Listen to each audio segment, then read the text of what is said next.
நம்ம ராத்திரில சாப்பிடாம இருக்கிறோம்னு வைங்க, தூங்கிடுவோம். தூங்குனா என்னவாக, பசி தெரியாது. ரமலான்ல என்ன நடக்குதுன்னு கேட்டா, பகல்ல சாப்பிடாம இருக்கிறதுனால காலையில சாப்பிட்டு பழகி இருப்போம். காலை நேரம் வந்தவொடனே 4 இட்லி சாப்பிட்டா நல்லா இருக்குமேனு தோணும். நம்ம என்ன செய்வோம், அம்மாடி அல்லா சாப்பிடக்கூடாதுட்டானே, கண்ட்ரோல் பண்றோம். பசிக்குது, கண்ட்ரோல் பண்றோம். நப்ச ஆசையை அடக்குறோம், கண்ட்ரோல் பண்றோம். இந்த பயிற்சியை எடுத்துக்கொண்ட ஒருவன் என்னவாவான், வெளியில் அவனுடைய எதிர்கால வாழ்க்கை பிரகாசமா அமைஞ்சிருங்க. அல்லாஹ் குர்ஆன்ல இதை சொல்லி காட்டுறான். யா அய்யுஹல்லதீன ஆமனு, நம்பிக்கை கொண்ட மக்களே, குத்திப அலைக்குமுஸ் ஸியாம், நோன்பு உங்கள் மீது கடமையாக்கப்பட்டுள்ளது. கமா குத்திப அலல்லதீன மின் கப்லிக்கும், உங்களுக்கு முன்னர் வாழ்ந்த சமுதாயத்தின் மீது கடமையாக்கப்பட்டது போலவே உங்கள் மீது கடமையாக்கப்பட்டுள்ளது. லஅல்லக்கும் தத்தகூன், நீங்கள் இறையச்சமுடையவர்களாக திகழ்வதற்காக. இந்த நோன்பு எதுக்கு கடமைன்னு கேட்டா, நம்ம இந்த பகல் நேரத்தில் நமக்கு பசிச்சு சாப்பிடணும்னு நமக்கு தோணி சாப்பிட மாட்டோம்னு நம்மளை கண்ட்ரோல் பண்ணோம்னு சொன்னா, அது எதுக்காக கண்ட்ரோல் பண்ணோம், உலகத்துக்காக வேண்டியா? உலகத்துல யாருமே பாக்காட்டி சாப்பிட்டு இருப்போமா?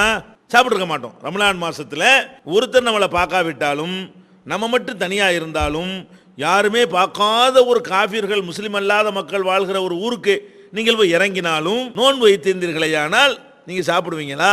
சாப்பிட மாட்டீங்க. ஏன்? இறைவன் தடுத்துட்டான். சரி, இறைவன் தடுத்தா என்ன, யாரும் உங்களை பார்க்க போறா? இறைவன் பார்ப்பான். அப்ப இறைவன் தடுத்திருக்கிற காரியத்தை இறைவன் பார்ப்பான் என்பதற்காக நம்ம தவிர்த்து ஒரு மாசம் பழகினோம் என்று சொன்னால், ரமலான் முடிந்த பிறகு உள்ள வாழ்க்கையில என்ன செய்வோம், நம்முடைய வாழ்க்கை அல்லாஹ்வுக்கு பயந்து பயந்து நடக்கும். வெளியில வர்றோமா, கலப்படம் பண்ணணும்னு தோணும், அளவு நிர்வாகிகள் மோசடி பண்றதுக்கு தோணும், வாங்கின கடனை கொடுக்காம இருக்கிறதுக்கு தோணும், கொள்ளையடிக்க தோணும், திருட தோணும். அப்ப நம்ம மனசுல வரும், ஆமா நமக்கு சொந்தமான சாப்பாட்டையே அல்லாஹ் பார்க்குமான்னு பயந்துகிட்டு இருந்தோமே, இப்ப அடுத்தவன் பொருளா செய்யுது. இந்த 50 கிராம் நம்முடையது இல்லையே, இந்த கலப்படம் பண்ணது நம்முடையது இல்லையே, இந்த வாங்கின கடன் நம்முடையது இல்லையே, அடுத்தவன் பொருளாச்சே, அதை எப்படி நம்ம சாப்பிடுறது? இப்படி நினைத்தால் அது எவ்வளவு பெரிய பக்குவத்தை ஏற்படுத்துன்னு பாருங்க, எவ்வளவு பெரிய பயிற்சி. அதுக்கு தாங்க இந்த நோன்பு கடமை.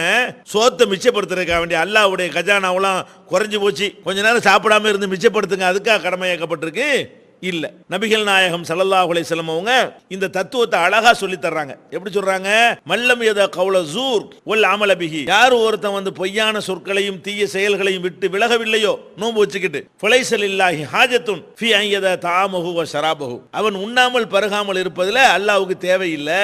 அப்ப அல்லாஹ்வுக்கு இதெல்லாம் தேவையே கிடையாது, முதல்ல விளங்கிக்கணும். அப்ப இந்த ஒரு பக்குவத்தை நம்ம பெறுவதற்காகத்தான் அல்லாஹ் நோன்பை நமக்கு என்னஞ்சிருக்கிறான், கடமையாக்கி இருக்கிறான். இஸ்லாத்தினுடைய எல்லா சட்டங்களுமே, எல்லா வணக்கங்களுமே இதை அடிப்படையாக வைத்துத்தான் நமக்கு தரப்பட்டிருக்கிறது என்பதை நீங்கள் புரிந்து கொள்ள வேண்டும்.